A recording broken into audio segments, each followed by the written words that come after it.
Hi, this is Gladsley Miller, and you're listening to the Learn, Apply, Repeat podcast.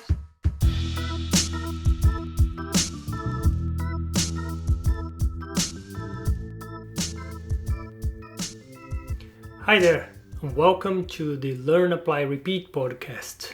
Today, I'm going to talk about something that is really important to me: memory. I say that this is really important to me because when I was a kid, I struggled at school, especially with the subjects that were related to having to memorize a bunch of information that had nothing to do with anything, and I had no personal attachment to any of these informations. For instance, geography, history, and one of the subjects that I struggled the most was English. The main things about English were like the verbs, vocabulary, and the conjugation of verbs. These were two massive important things that I struggled because I had no clue how to memorize them. That information made no sense to me at all. And I carried these struggles with memory my whole childhood, and I couldn't really understand why we had to memorize all that information that seemed super useless. My question was always, why do I need to know the name of a river in a state that is so far from here that I will never be there, and it makes no sense to me? And one thing that I realized just later on in my life was there are ways for you to memorize this kind of information. It's just that it's not taught at school. But the whole beginning of this story actually happened way after school, way after university, only when I moved to London and I started watching TV, and I saw this guy called Darren Brown. He's kind of a magician or a showman, as he says. And in one of the episodes of one of his shows, he talks about how he memorized all the cards in a deck. And he mentions a method called the memory palace or the loci. And that was like super incredible. I remember when he was explaining, there were images of him, of a place where he had objects in there, and he put stickers on objects just to memorize when he was counting cards, if I'm not wrong. And that sparkled my interest in that. I was like, I struggled with memory my whole life. Think about that. I was a biologist, and when you go into biology, you need to learn all the parts of plants, all the parts of animals, you need to memorize the genre and the species of animals, plants, any living being. Not to mention concepts, different variations of concepts and their definitions. So I struggled. I had to figure out myself some mnemonics, but only when I got to see this guy doing what he was doing, I'm like, okay, now I'm curious. And then I went ahead and bought his book, Tricks of the Mind. And in one of the chapters, he explains everything about memorization. And he talks about one guy called Matteo Ricci. I got this book. It's not exactly the book that he mentions in there, Darren Brown.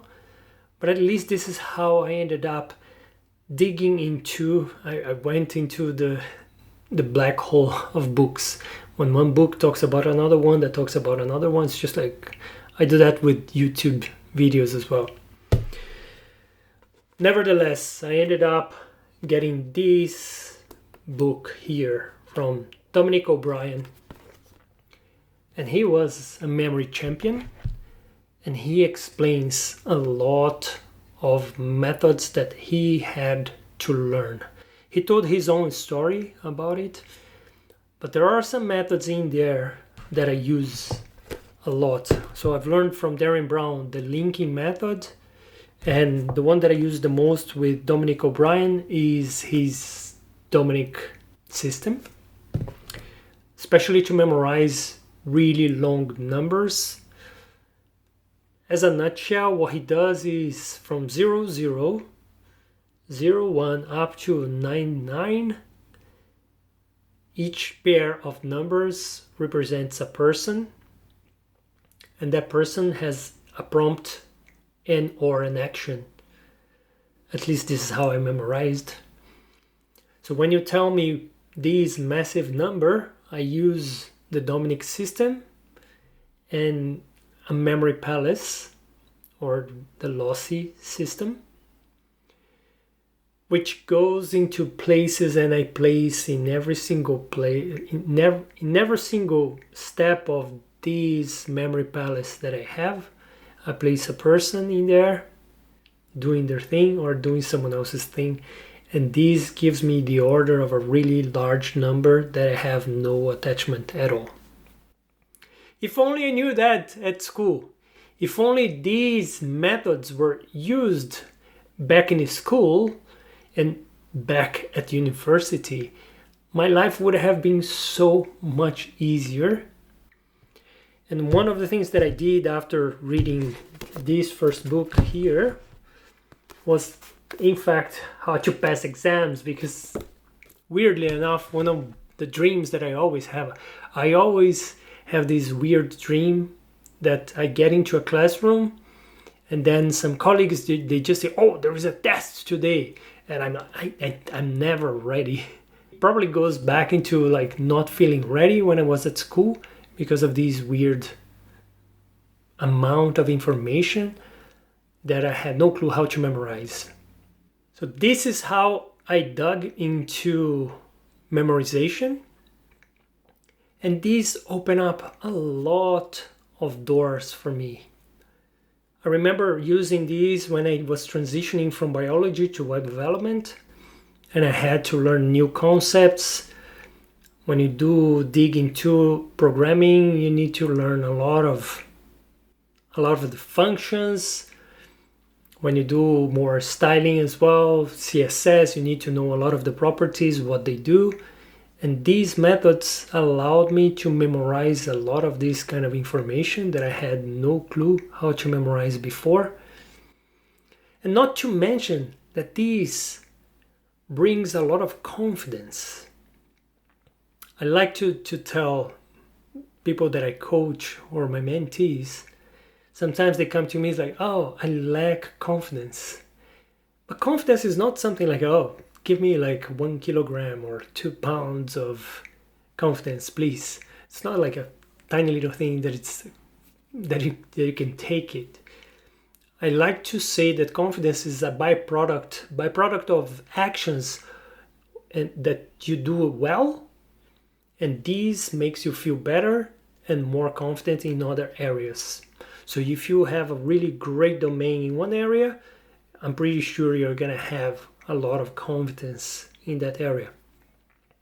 And sometimes what you do, you transfer this confidence into another similar area that you may not be as good as, but you have enough confidence that you're gonna learn it or gonna figure it out. And for me, these memorization techniques were the ones that allowed me to really shine into development, into design concepts.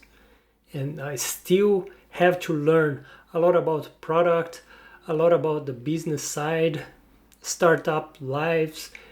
When I do business coaching as well, I need to figure out information about a specific industry that I've never worked on. And this helps me memorize a lot of information pretty quickly. So in a nutshell, what I wanted to say, I know that I haven't explained how each one of these memory techniques work. I can actually go deep into each one of them. If you all want, just leave some comments in there and I will spend more time to explain each one of these memory techniques that I use the most. What I wanted to say is, if you have memory problems, just like I did in the past, I would urge you to go and dig deep into these memory techniques, I would suggest maybe the pathway that I had, go and dig a bit into Darren Brown, or go directly into Dominic O'Brien, or pick the latest memory champion you may find on Wikipedia, and then you're gonna see. But you need to put some effort because it's not that simple. It's just like going to the gym. If you go once and then you do one rep, it's not gonna do much. You're gonna have to keep showing up every single day, put on some practice, and I guarantee that your memory will get better, and you are gonna get, as a byproduct, a lot of confidence in whatever area you want to apply these memory techniques. That's it from me, and I'll see you next week. Take care.